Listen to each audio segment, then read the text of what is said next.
You were the smart kid, the one who finished the test early, got praised by teachers, maybe even skipped a grade. You got used to people raising their eyebrows when they saw your report card, used to the pats on the back, the proud smiles, the identity of the gifted one. And it felt good until it didn't. Now, somewhere in adulthood, that identity feels hollow. You're not sure who you are anymore. You're not thriving the way people expected. And worse, you feel like a fraud when you admit that you're lost. What happened?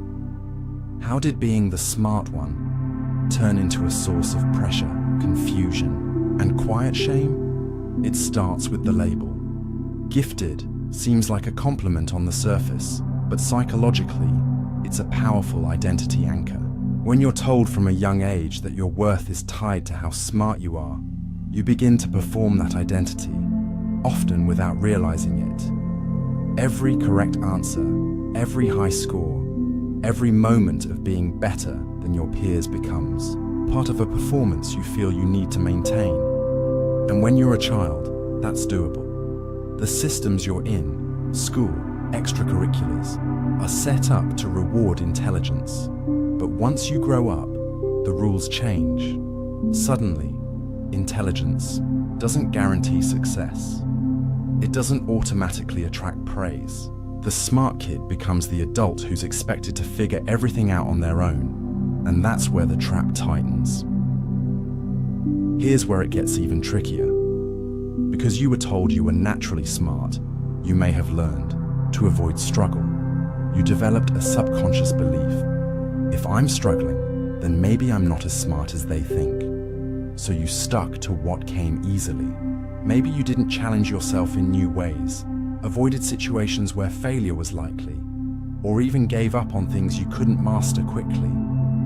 You weren't being lazy. You were protecting the identity that had been so heavily praised.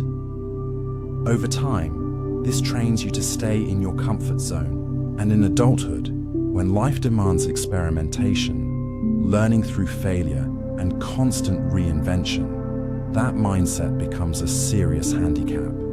You end up stuck, not because you lack potential, but because you've been too afraid to risk your identity on something uncertain. That early identity also came with an invisible script.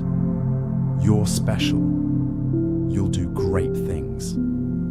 And while that might sound empowering, it plants a ticking time bomb. Because when greatness doesn't arrive, on schedule, or when your life feels painfully average, you start to question everything. Instead of seeing your current struggles as normal or temporary, you interpret them as evidence that something is wrong with you. You spiral into shame, wondering if maybe you were never that smart to begin with. It's a brutal loop. You feel stuck because you're trying to live up to an identity that no longer fits, but abandoning that identity feels like failure. So you exist in limbo, unable to move forward, but terrified to let go. And no one really prepares you for this. Our culture celebrates early bloomers, prodigies, and child geniuses. But we don't talk about what happens when they grow up. We don't normalize the fact that giftedness doesn't exempt you from the slow, messy, non-linear process of becoming an adult. In fact, it often makes it harder. Many smart kids were shielded from failure, conflict, and disappointment growing up. They were praised for being the best, not for being resilient. So when adulthood inevitably serves up uncertainty, career ruts, relationship struggles, identity crises, it hits harder. You weren't trained for emotional adaptability. You were trained to solve problems. But life isn't a math test. And realizing that can shake the foundation of everything you thought you were. One of the cruelest aspects of the gifted kid identity is how isolating it can be. When you're labeled as the smart one, people often assume you have things under control. You're expected to cope, to excel, to be okay. So you learn to hide your confusion, your doubts, your failures. Vulnerability starts to feel dangerous, like it might shatter the image others have of you. And over time, that isolation becomes internalized. You stop asking for help. You stop admitting when you're overwhelmed. You might even convince yourself that struggling is something only other people do. But deep down, you crave connection. You want to be seen for who you are now, not who you were expected to become. The identity you once wore as a badge of honor starts to feel like a mask, a very heavy one. And what no one tells you is that potential is a moving target. It changes. You change. What once seemed like the ultimate goal, a dream job, a certain title, a level of success, might no longer fit who you are now. But if you're stuck in the mindset of living up to your early promise, you might not give yourself permission to pivot, to change course, to start over. And that's tragic, because growth isn't about proving you lived up to some childhood prediction. It's about being brave enough to evolve, to redefine success based on who you are now, not who you were supposed to become. Real freedom comes when you stop trying to fulfill your potential and start using it, quietly, imperfectly, on your own terms. There's also grief tucked into this curse, though most people don't recognize it. It's the grief of the unlived lives, the version of you that became a doctor, a writer, an activist, a world changer, the one that started a business at 25, the one that never doubted herself, the one that took risks and nailed it on the first try. These imagined lives pile up in your mind like alternate timelines, and when you look at your real life, it feels underwhelming. Not because it's bad, but because it wasn't what was expected from others or from yourself. So you carry this vague, persistent ache, a sense that you're disappointing someone, even if you can't name who. Sometimes that someone is just the future version of you that never came to be. And that's a hard thing to sit with. The idea that maybe the life you're building doesn't match the one you were meant to live, and that maybe that's okay. Here's the pivot point.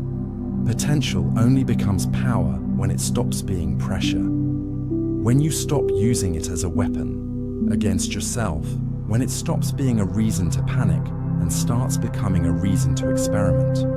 What if instead of needing to do something impressive, you just did something honest? What if wasting your potential wasn't about doing something small, but about doing something that doesn't align with you?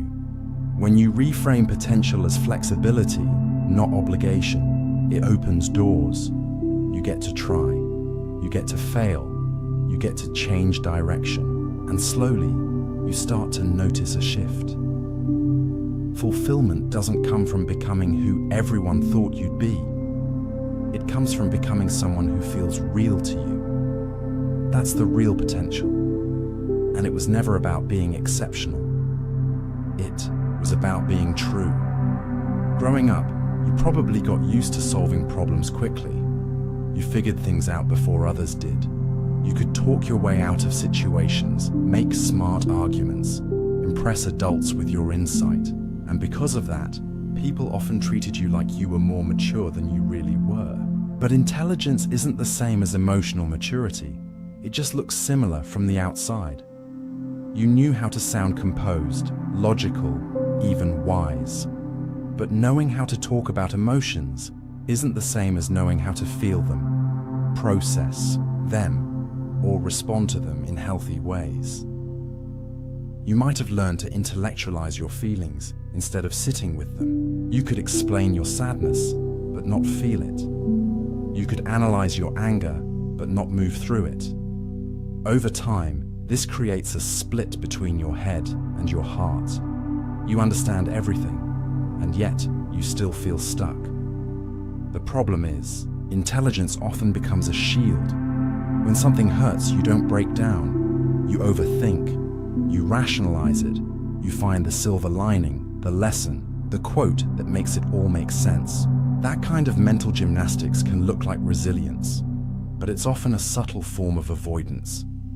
Emotional maturity isn't about outsmarting pain. It's about being present with it, knowing when to ask for help, when to rest, when to stop fixing and just feel. But if you were the kid who was praised for always being fine, for keeping it together, then vulnerability might feel like weakness. You start believing that if you can't logic your way through something, you've failed. That mindset creates a silent pressure to perform stability, even when you're unraveling inside. And eventually, the cracks show through burnout, anxiety, or emotional numbness that no amount of thinking can fix. Emotional maturity is about capacity, not cleverness. It's about how much uncertainty, discomfort, or disappointment you can hold without collapsing or numbing out. But if you've always leaned on your intellect, you may have missed those reps.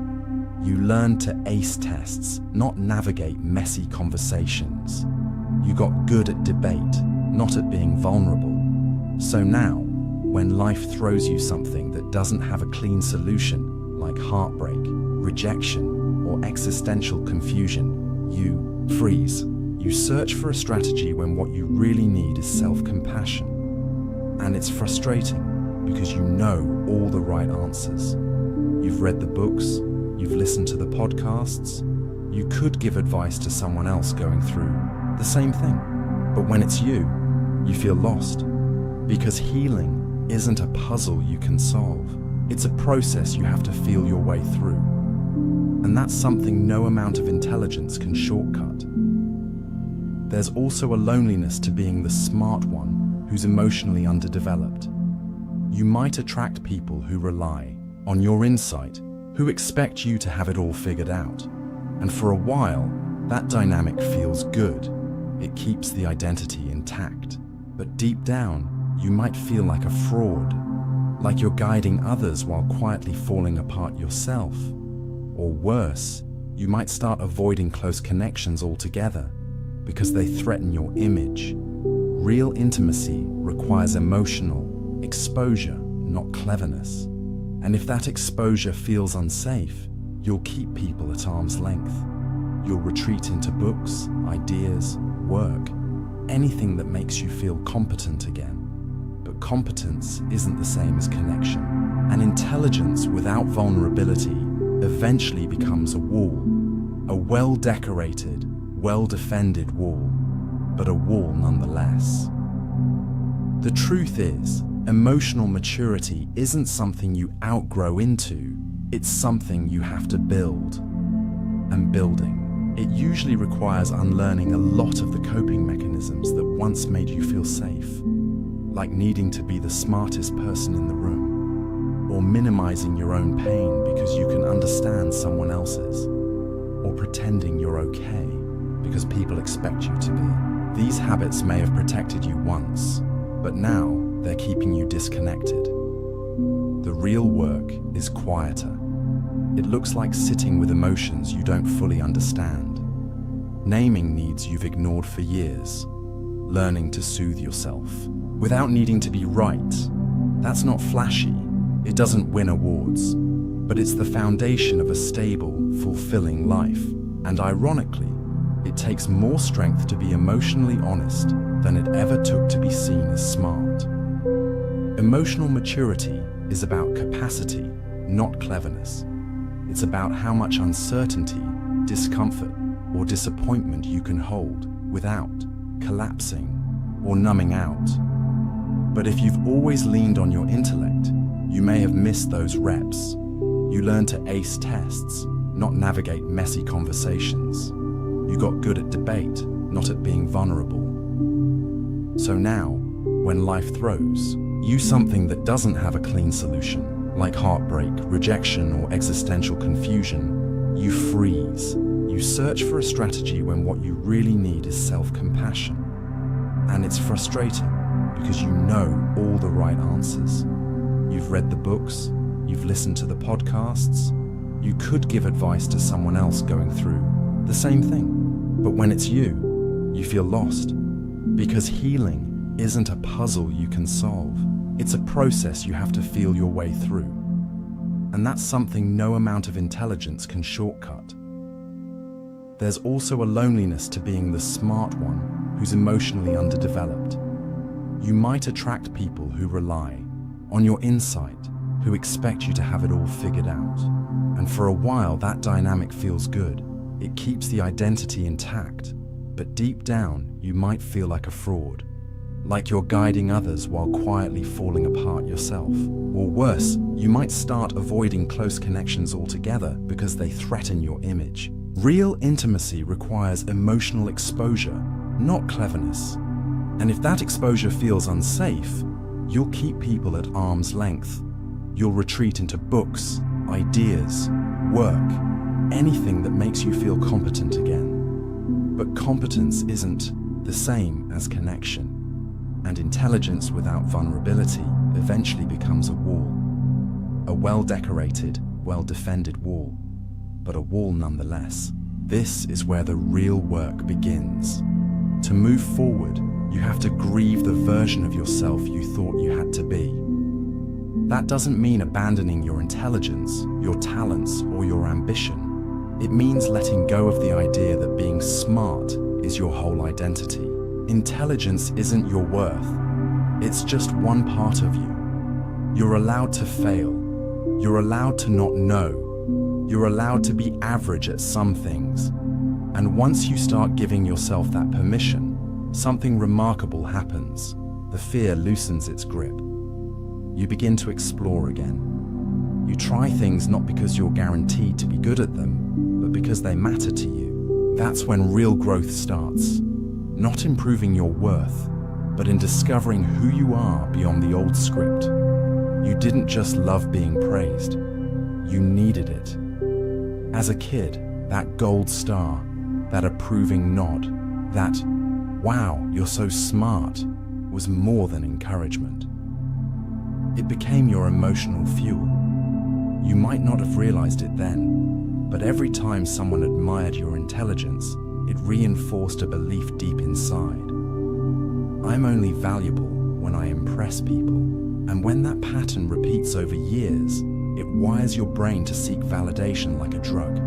You start chasing high-stakes achievements, not because they're meaningful to you, but because they keep the approval flowing. And that works until it doesn't. Until adulthood comes along and the compliments slow down. Until you realize that no one is handing out gold stars for showing up to your job or managing your anxiety. Suddenly, you're not sure who you are without that applause. This is where the emotional crash begins. When you've been conditioned to rely on external praise to feel worthy, its absence feels like rejection. Not being complimented starts to feel like you're failing. And even when people do recognize your work or efforts, it never hits the same way it used to. You find yourself brushing off their words, feeling like it's not enough. That's because it's not really about the compliment. It's about the craving underneath. The need to feel seen, valued, exceptional. And here's the brutal twist. Chasing external validation actually dulls your connection to your own internal compass. You stop asking, "What do I want to do?" and start asking, "What will make people think I'm impressive?" You become a master at curating an image, but a stranger to your own motivations. Over time, that disconnect breeds emptiness. You might look successful on paper, but inside, you feel lost. One of the most damaging effects of external validation, addiction, is how it messes with your ability to take risks. If your self-worth is tied to impressing others, then failure isn't just a setback, it's an identity threat. So you start playing it safe. You choose paths where you're more likely to shine, not the ones that truly excite or challenge you. You avoid anything that might make you look inexperienced, confused, or average. And as a result, your growth stalls. Ironically, The desire to be seen as high-achieving starts keeping you small.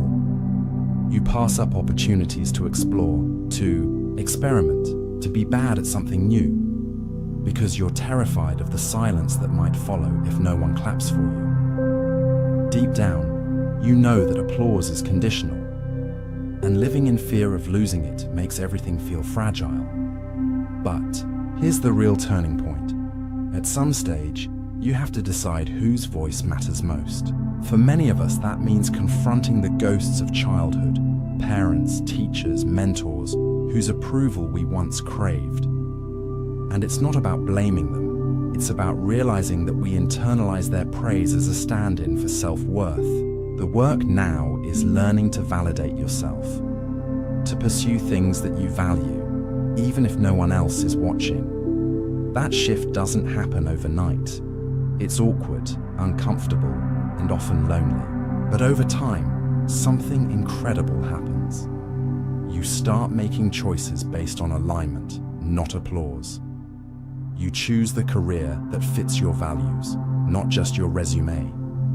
You say no to things that once would have made you feel important. You begin to rebuild your worth on something far more stable than other people's approval, you. And that's when life starts to feel real again. The truth is, emotional maturity isn't something you outgrow into. It's something you have to build. And building it usually requires unlearning a lot of the coping mechanisms that once made you feel safe. Like needing to be the smartest person in the room, or minimizing your own pain because you can understand someone else's, or pretending you're okay because people expect you to be. These habits may have protected you once, but now they're keeping you disconnected. The real work is quieter. It looks like sitting with emotions you don't fully understand, naming needs you've ignored for years, learning to soothe yourself without needing to be right. That's not flashy. It doesn't win awards, but it's the foundation of a stable, fulfilling life. And ironically, it takes more strength to be emotionally honest than it ever took to be seen as smart. There's a moment that comes, often during burnout, heartbreak, or some major life disruption, when you realize thinking won't save you, that no amount of strategy can stop a breakdown or fill the emptiness of unmet emotional needs. And in that moment, something cracks open, not in a catastrophic way, but in a tender one. You start to see that softness isn't weakness, that asking for help doesn't make you less intelligent, it makes you human. You begin to respect emotions not as obstacles to control, but as information. Feedback from your body, your nervous system, your unmet needs. You stop trying to dominate your experience and start trying to understand it from the inside out. And when that shift happens, even just a little, you find something your brain could never give you: peace.